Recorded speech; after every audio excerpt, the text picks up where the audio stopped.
There's a version of you that already knows the answer. Not a mystical guide, not a ghost from tomorrow. Something stranger, something closer. Right now, in this moment, you're standing at a crossroads. Maybe you're choosing between two paths. Maybe you're paralyzed by doubt. Maybe you're asking yourself, what should I do? And somewhere inside you, quietly, patiently, your future self is already screaming the answer. The question is, why can't you hear it? Think back to a moment in your life where you made a decision you later regretted. Maybe you stayed too long in a relationship that was clearly over. Maybe you took a job that felt wrong from day one. Maybe you ignored a red flag so obvious that, looking back, you can't believe you missed it. And here's the thing, you didn't miss it. You saw it. You felt it. Some part of you knew. A quiet voice inside whispered, this isn't right, but you moved forward anyway. Now imagine the opposite. A moment where you made a choice that seemed risky, uncertain, maybe even terrifying. But something in you said, this is the way. And later, much later, you looked back and realized that was the best decision you ever made. What was that voice? Where did it come from? Here's what's strange. In both cases, your future self was already there, not literally, but through a mechanism so subtle, so woven into the fabric of your consciousness, that most people never learn to use it consciously. If you want to dive deeper into understanding your future self and how to tap into that internal guidance system, check the description. There's an ebook waiting for you that expands on these ideas in a way we can't fully cover here. It's a tool, a map for the kind of journey we're about to take together. But for now, let's keep walking. Here's the paradox. Your future self doesn't exist yet, and yet somehow it knows things you don't. Philosophers have wrestled with this for centuries. There's a concept in phenomenology called the horizon of experience. It suggests that every present moment contains within it an awareness of what's coming, not as fact, but as possibility, as potential. You are not just living in this moment. You are always, constantly, projecting yourself forward, imagining outcomes, simulating futures. Your brain is a prediction machine, and the future is its native language. Psychologists call this mental time travel. It's one of the most extraordinary capacities of the human mind. You can close your eyes right now and imagine yourself 5 years from now. You can feel what that version of you might feel. You can see what they might see. And more importantly, you can sense what they might regret. This isn't magic. It's neuroscience. Your brain uses the same neural networks to remember the past and imagine the future. Memory and imagination are two sides of the same coin. And your future self lives in that imaginative space, waiting for you to listen. So why does your future self seem to know things you don't? Because it's not clouded by the noise of right now. Right now, you're drowning in the immediate, the fear, the pressure, the voices of other people, the need to decide quickly, the weight of uncertainty. But your future self exists beyond that noise, sits in the aftermath. It sees the consequences. It knows which fears were worth listening to and which were just static. There's a term in psychology, counterfactual thinking. It's your ability to imagine alternate realities.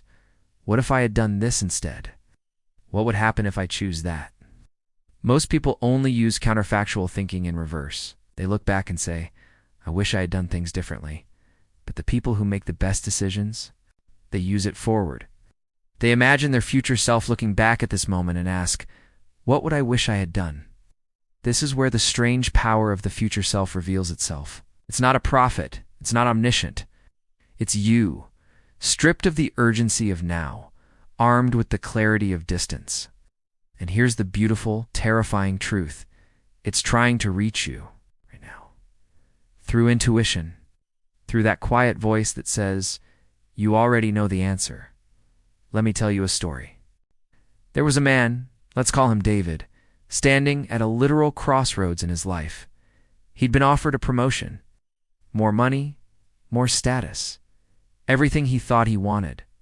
But it required him to move across the country, away from his aging parents, away from the small creative projects that brought him joy, into a world of endless meetings and corporate politics. He made a list, pros and cons. He asked friends. He consulted mentors. And every rational signal said, take it. This is success. This is what you've worked for. But late at night, lying in bed, there was a tightness in his chest, a quiet dread.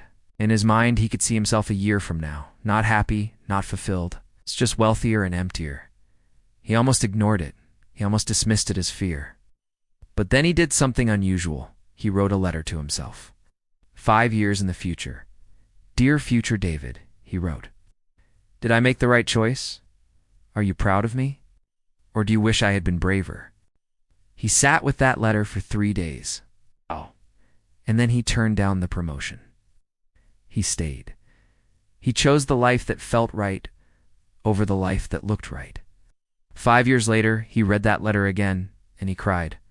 Not because his life was perfect, but because he knew his future self, the one he'd been terrified to trust, had been right all along. Here's where it gets deeper. Your future self isn't ahead of you. It's not waiting somewhere in time. It's already here. It's the part of you that carries your deepest values, your intuition, your accumulated wisdom, even if you don't consciously recognize it yet. The philosopher Paul Ricoeur talked about the narrative self, the idea that you are not a fixed thing, but a story you're constantly telling yourself. And every decision you make is a sentence in that story. Your future self is the author looking back at the plot, asking, does this make sense? Is this character acting with integrity? Is this story going somewhere meaningful? When you feel torn between two choices, often you're not actually confused about what to do. You're confused about which story you want to live, which version of yourself you want to become. And the future self already knows. Because the future self is the culmination of every choice, every value, every moment of courage or cowardice that brought it into being. Sometimes the future self isn't guiding you toward success. It's guiding you toward authenticity, toward alignment, toward becoming the person you can live with. And that voice, that quiet knowing, is not mystical. It's your brain doing what it does best, simulating outcomes, weighing consequences, and protecting the long-term integrity of the self. So how do you actually hear your future self? First, reflective journaling. Write to your future self. Ask them questions. What do you wish I had known? What advice would you give me right now? Don't force answers. Just write. Let the voice emerge. Second, decision visualization. Before making a big choice, close your eyes. Imagine yourself 1 year from now, living with the consequences of each option. Not just the facts, the feelings, the regrets, or relief. Let your body tell you what your mind can't articulate. Ow. Third, reverse time thinking. Imagine you're at the end of your life, looking back at this moment.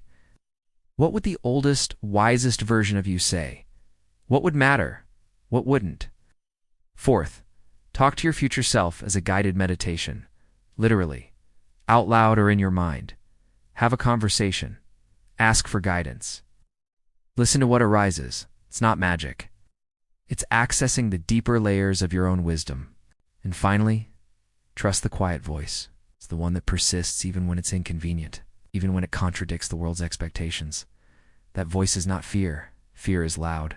Panic is loud. The future self whispers. Your future self is not a stranger.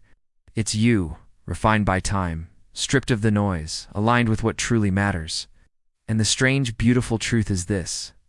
It already knows what you should do, not because it can see the future, but because it carries the accumulated weight of who you are and who you're trying to become. Every decision you've ever regretted, you ignored that voice. Every decision you've celebrated, you listened. So right now, in whatever crossroads you're facing, ask yourself, what would my future self want me to do?